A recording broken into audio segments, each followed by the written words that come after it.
Namaste. Om Sai Ram.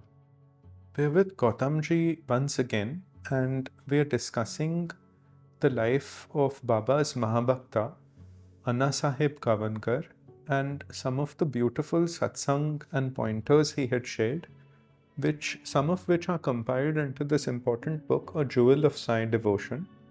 Today we'll be discussing this important pointer of asceticism which he has spoken about, and he's taken the very apt example of Kakasaheb Dixit, Baba's most beloved devotee, one of Baba's most beloved devotees. So Gautam, if we can discuss this. Sure. Can you read it out for us, Sure. please? So Anna says, in the very first visit, Kakasaheb Dixit dedicated his body, mind and intellect together with his wealth at the lotus feet of Sri Sai Baba. He became a dear devotee of Baba. His visits to Shirdi became frequent. Day by day he experienced increasing bliss. All worldly temporal pleasures became despicable for him. The important thing was that his ascetic tendencies emerged through the knowledge and wisdom which he was blessed with and the grace he received from the Satguru. This is truly being an ascetic.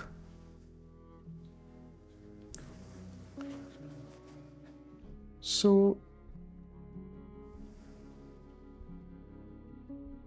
Gautam, in the earlier episodes, when we were talking on surrender and spiritual practice, we time and again came to, surrendering everything without convenience to Baba in totality.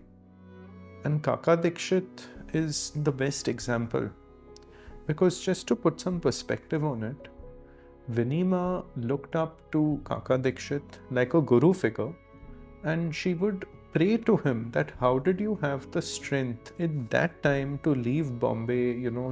He was a very sought after lawyer, very established, very renowned, and to leave everything and come to Shirdi in that time where there were snakes, scorpions, no electricity, no conveniences at all, and in totality to serve and surrender to Baba. So you see, his example is very apt, and he was one of the pinnacles because his faith in Baba was absolute.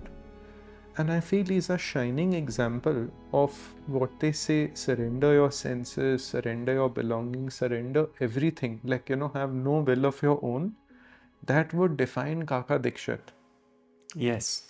And I think that becomes a shining example for us in the sense we don't have to do that extreme step. We are people of the world. We have jobs. But what does being an ascetic mean in that case? It means living our life surrendered to Baba from morning to night. See, we have to take all these pointers in context of our lives. We are not reading about someone else. It is about me. When I read this pointer on asceticism, what is Anna Sahib telling me? Why would he bother mentioning this in his satsang? It is for us, right? For those attending his satsangs at that time. And we are also attending his satsang by reading this book. So what does this word asceticism mean for me? How am I an ascetic? How do I live like that?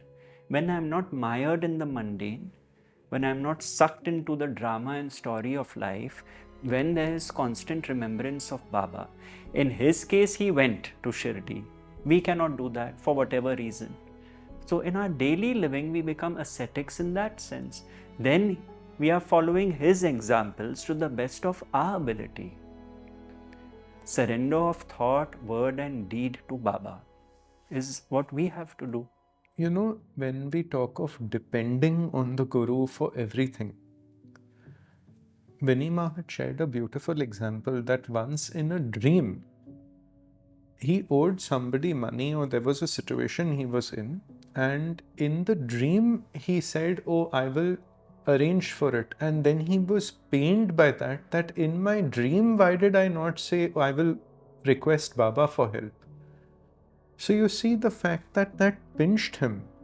His surrender was so total and deep. But I think this is a very big cue that the process that of depending on Baba fully for everything. Yes. The only, I think, error we make is we depend on Baba for certain outcomes we have in mind. That is a conditional dependence. This dependency is the ultimate surrender. That I really don't care about the outcome because it is what His will be. I feel that, honestly. Otherwise, we have an expectation linked to it. Then we are not being an ascetic. And I think this is a very apt word, ascetic, because they say when you repeat the word Gita 10 times, Gita, Gita, Gita, it becomes tyag, which is. Yes, sacrifice. Beautiful. So, Kaka Dixit also was given a kafni by Baba. He was one of the blessed ones. So was Anna. But being a householder, I feel he was, and Baba gave him that assurance that I will take my Kaka on an aeroplane. So when Kaka Dixit left his body, it was in a train, and he was taking Baba's name very peacefully, left his body with other devotees. But you see, Kakasaheb Nulkar and Megha were three devotees that Baba said they are not coming back, which is a very big thing. Of course, Kaka left his body after Baba, but in Baba's presence, it was Kakasaheb Nulkar and Megha, where Baba was pained but not coming back. So, you see, their lives, the lives of these Mahabhaktas, I feel are equally important to study, and the interplay with Baba, because jewel devotees like them really are. Yes, because it's like we said, Chaitanya and Chaitanya. So they have been there in the flesh, and they have absorbed through the process of osmosis. That Shakti, you could call it, energy, whatever it be.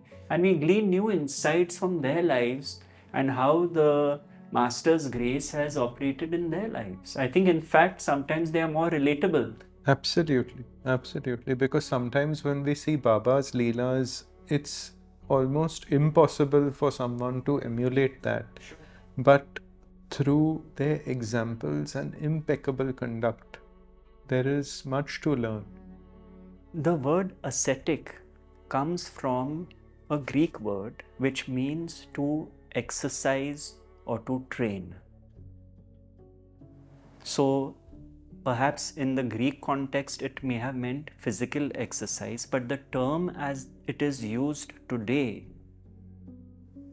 Nick, what does it mean? To train and to exercise, being an ascetic, means constant practice. He lives the life of an ascetic. Means his life is a training to be immersed in God. It is an exercise to be immersed in God. Why God? You are not an ascetic to be immersed in the material world. You are moving away from it. So, being an ascetic is a way of living. It is not about abandoning your family, about abandoning your work. In our context, we have to see it. Kaka Dixit, in his time, in his context, did abandon a prestigious job, as you said, and move to Shirdi. All of us cannot do that. But in our daily living, training and exercising what? Our buddhi, keeping our focus, which is a sadhana, a training on Baba, is being an ascetic. So it is quite an apt word, but we need to explore it in this context, that if Anna Sahib has given a pointer on asceticism, what can we relate to as far as this word is concerned?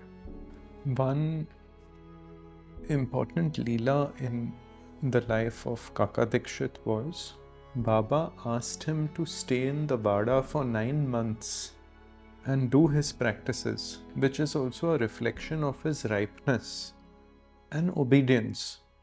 Because such a similar command was given to another advanced devotee, but few months prior, he chose otherwise. But Kaka Dixit is a shining example of those who've attained what Baba wished to give. Beautiful. Yeah. Rare. Very rare, very rare. So, I'm deeply grateful for these pointers and the jewels Anna has left us. And I wish that all devotees must get a copy of this book. It's a very important book where, these pointers on his life, it's a great inspiration. And these pointers one should repeatedly reflect on by reading on them, reading them time to time. And thank you, Gautam, for your time, and it's been a great privilege to spend this time with you discussing this. Likewise. And it's been after a long time, after a couple of years, I think, that I'm back with you on these interviews, and it was something I was really looking forward to. Likewise. Om Sai Ram. Om Sai Ram.